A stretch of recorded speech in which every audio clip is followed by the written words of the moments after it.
Make sure this is all straight and dandy.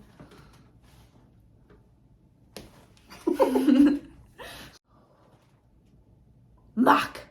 You're right. What did Sharpay Newman do? Hi, we're the Tomlins. And this is Autism in Reality.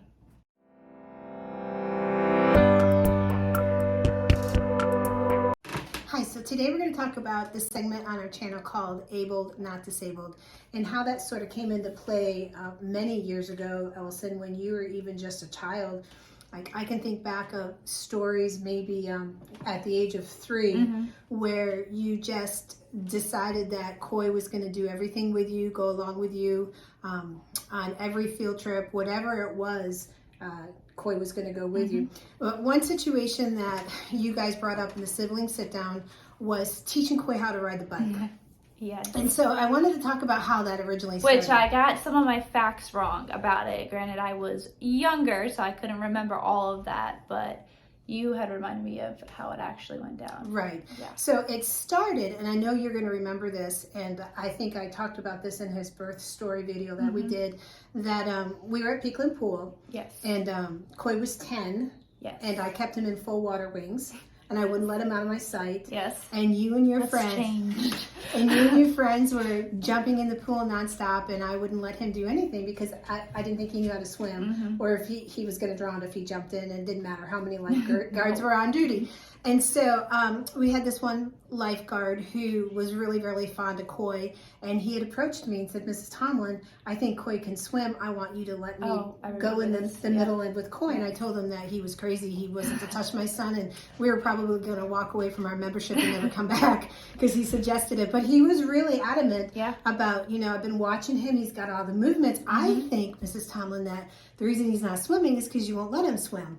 And so I was a little irritated at that comment, but I said, I'll give you 5 minutes. I'm going to go to the bathroom.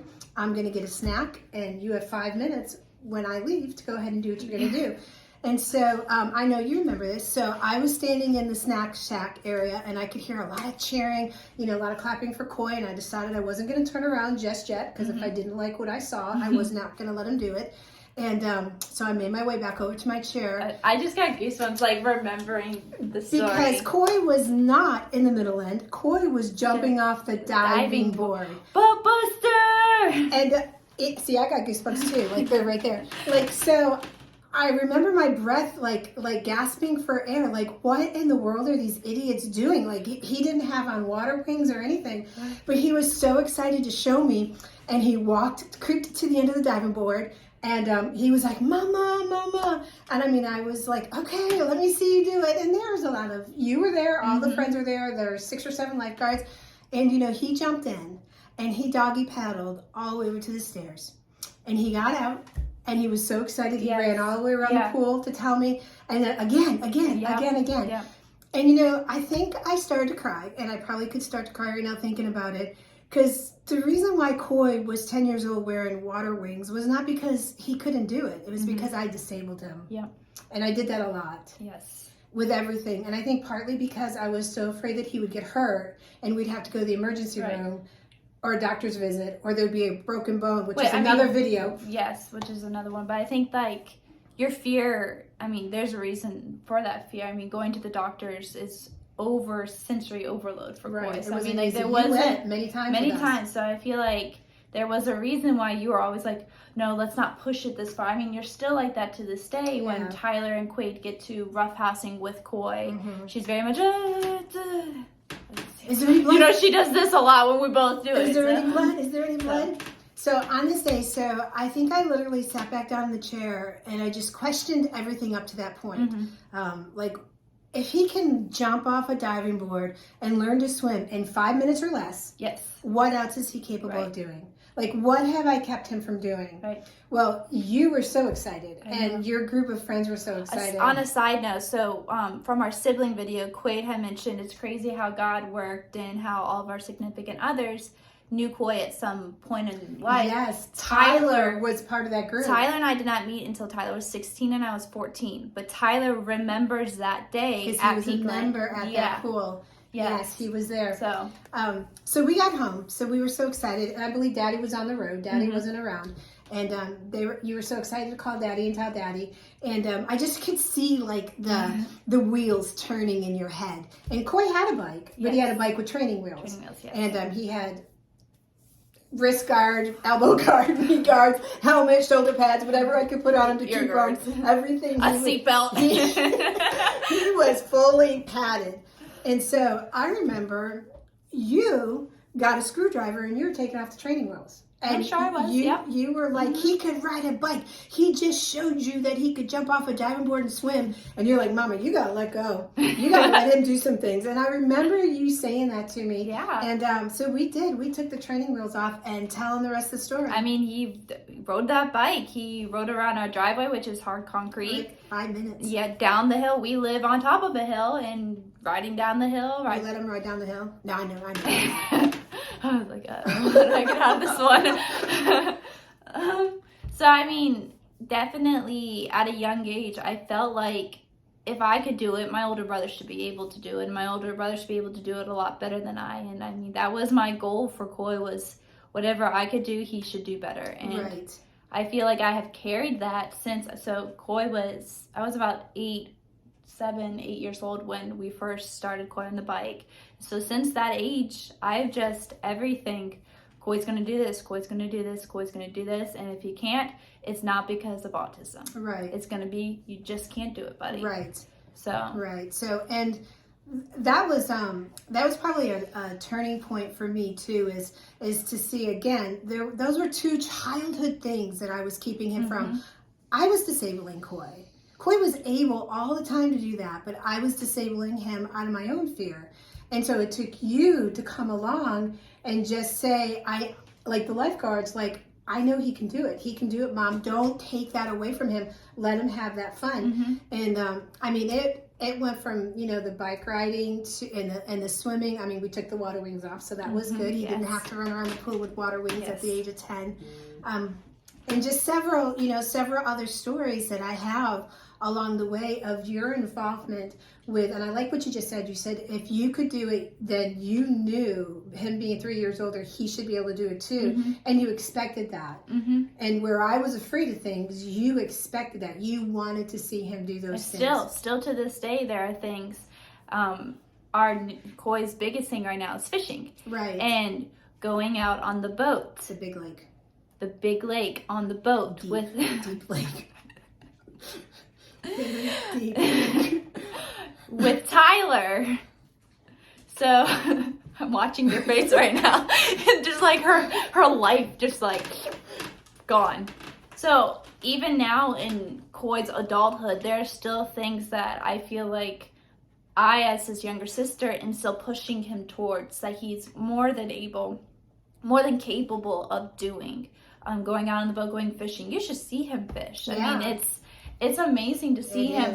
It's amazing to see that he worked on the boat. Tyler just rebuilt the boat that we have, and Coy went out there and helped him, full jersey and everything, and fishing hat and everything like that.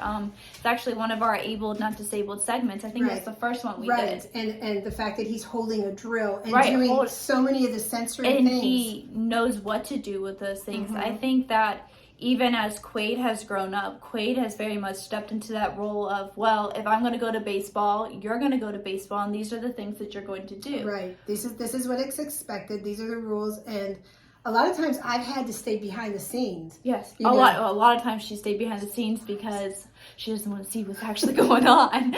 It's a heart attack.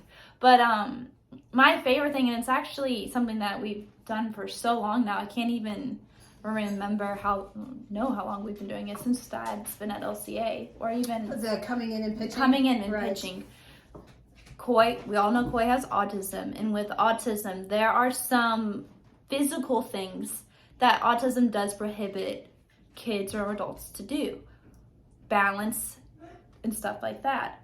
Well, Coy, if you've watched our videos, Coy comes in and pitches with great mechanics. Right, I don't like to use the word normal, but we hardly ever use that word, but like a normal, athlete. To think that he has a disability, but he is able to do that just shows that we disable Coy. Yeah. That autism is not disabling him. Yes. That we take autism, we take that umbrella, and we see all these things that the doctors in Google and social media tells us, well, my child does this and my child doesn't do this, so that means everybody doesn't do this. Right. So when you start reading those things, you start believing those things. Right, and you start disabling them even more. Right. And baseball is a hard sport to do, and Coy gets on that mound and he throws strikes. Yeah, every which time. is even harder to do. And the full, distance from the mound from the mound at a plate. good speed. I mean, I think we've got him at 50, 60 maybe. something like that, which I mean, that's incredible that he is able to do that. Right. But even there with that, years ago, I would make him wear football pads just to go out there because I was afraid, again, that, what if he got hit by a foul ball? Right. Or what if somebody was swinging a bat and he would get hit by the bat? Or, so when we disable our kids like that, we do it out of fear. Like there's fear involved with that. It's not a conscious decision to just say, no, you're not going to do that because I don't want you to do that. It really does stem from the root of fear.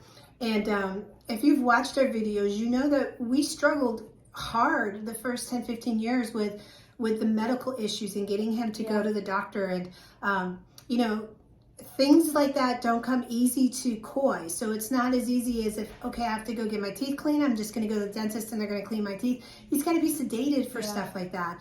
And so a lot of my fear, a lot of my disabling came from just that fear. And I think it helped a lot when you kids and Randy, your dad too, would have me sit to the side and, basically tell me to just harshly, go sit down. It's fine. Go sit down. Watch to see, like all the time. Well, watch and see him. I think about, I think it was Dad's first spring training we got to go to with the Nationals, or maybe it was fall ball when we went down there for the sixth. Okay, instruction. Yeah. So it was Instructs when we went to the go-kart place. Oh, that's a great story. Yes. Yes. She was not going to let Coy drive these go-karts at all because they weren't the go-karts that like at our miniature golf, our putt-putt that we have here where they're kind of the low speed. They were high speed. They were NASCAR go-karts. They were high speed ones that you had to be a certain height. You actually had to be a certain age to do them by yourself. Yeah, and that's a great story. Coy wanted to do them, so we have a picture. Yes. Yes, and I'm glad we do. Yes, because the picture is he's beating you and he's so excited that he's driving faster than you. Yes. But good point. So again, this was a situation where I just knew, number one, he's not going to know how to have the coordination to press that's what he did. press the pedal He went and back. steer at the same time. Yes. So I underestimated him. And I almost robbed him of another fun experience. An age-appropriate experience. Yeah. Here was his younger sister and his younger brother driving independently. And here's mommy on the side. You're not doing it, Coy. You can't do it. No. I guess I said that a lot. You just can't. You can't do that. Yeah. And, so again, you guys said just sit. Go sit. Mm-hmm. And actually, even the attendant there at the go-kart place was like, if anything happens, I'll stop the track and go out there and get him. Yeah. And so, again, it just makes me think about crying because he got in that car. Right. He knew what to do, which scares me that he knew what to do. And he just took off. Yeah. And the highlight of the whole night was him finishing the race faster than you, which you let him do that. And I want to say a good shout out to you. You always let him win. But yeah, that was another great event that he did. And it made him feel like normal. It made him, Coy, a lot of the times, and not just Coy, but siblings who have a disability and not just autism, a lot of the times they're stuck on the sidelines, tongue-tied, watching and wanting to be like that, wanting to be like their younger siblings or their older siblings, wanting to do those things that we as family members, we as medical doctors and everybody like that have disabled them to not do because we have set the bar for them. Yeah. When there is no bar. That's right. There really is no bar. I mean, well, there is if you put one there, but don't put one there. Don't put one there. Right. There shouldn't be one because it's not up to us to decide how capable or able they are. I mean, you don't decide how capable or able I am. No. You don't. We don't decide that for you. So why? For Coy. So yeah, but I did. I had limitations and boundaries on Coy big time, and it was really when I lifted those Now, restrictions. not to say boundaries aren't a good thing, because Koi should not be allowed in the kitchen by himself. But he does better now. We don't use the dryer anymore to cook things. No, the ramen noodles in the dryer was too much. But when I lifted those restrictions from Koi between the ages of 10 and 15, that's when, we saw the most growth in him. That's even when we saw more verbal communication. Yeah. Because the prison he's in with autism, I almost put him in there a lot, by myself. And looking back, I want to encourage all of you not to do that. Yeah. Don't be afraid. And you know your child better than I do, for sure. And there's going to be things, Ellison just mentioned, there's going to be things that they just can't do, that there's going to be a boundary that you will have to respect. But if you're holding your child back because of your own fears, then you're restricting them and you're disabling them, and you don't intend to, and you don't realize you're doing it, but you are doing it. And when Koi started to engage with his siblings and family events like this, it gave him a self-esteem. Like to this day, Koi does not think he's autistic. He thinks we're the autistic ones.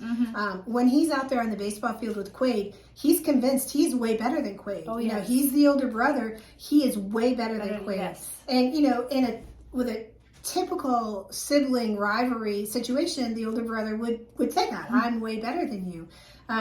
We want to encourage you today that it's really, really important that along your journey that you find ways to let your disabled child stand out, that you give them something that a sense of pride, whether it's your child is artistic and they can color or paint or do something like that, or cook or puzzles or build things, or they're really good with technology or sports. I saw another post of a family I'm following, and the little boy starting t-ball, and he's autistic, and he had the best game of his life, and he hit the ball harder and farther than any of the other children.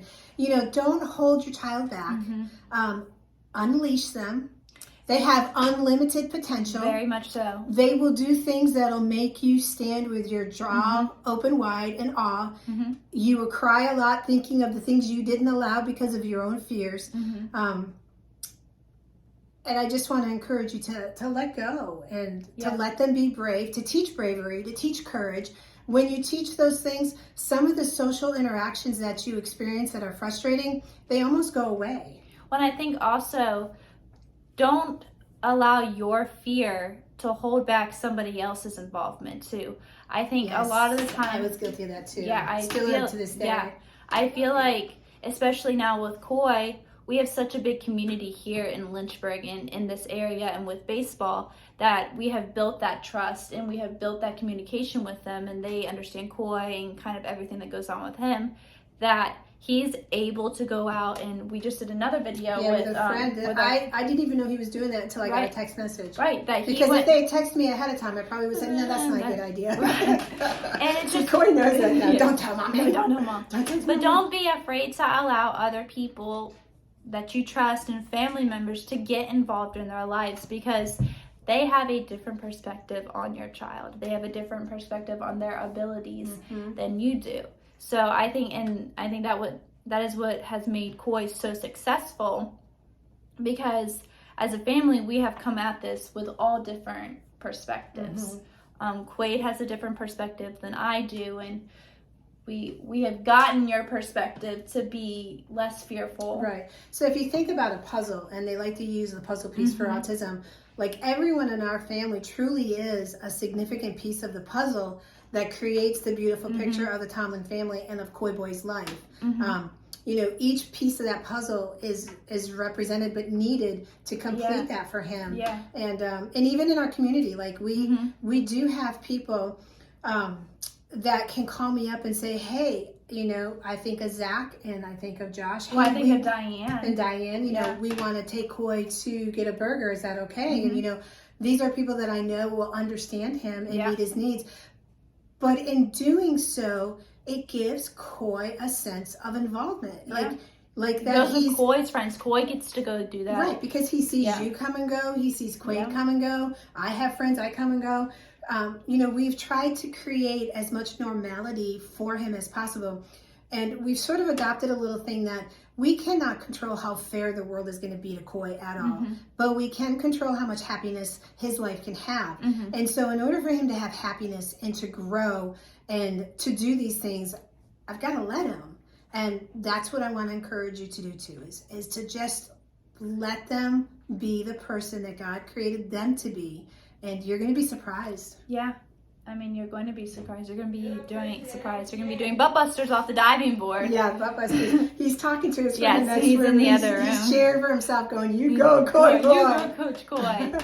So that is the gist of why we do the abled, not disabled, because very much so Koi is abled, and we have, as a family, stopped allowing autism and our fears to disable Koi. And I think that has helped Koi so much grow. Like you said, LCA games. like he's going to coach the LCA games. He's a great coach. Yes, abled, not disabled. disabled. So if you want to follow us on Instagram and TikTok for more videos like Of this Koi. and of Koi, hit subscribe and follow us. And thanks for joining us tonight.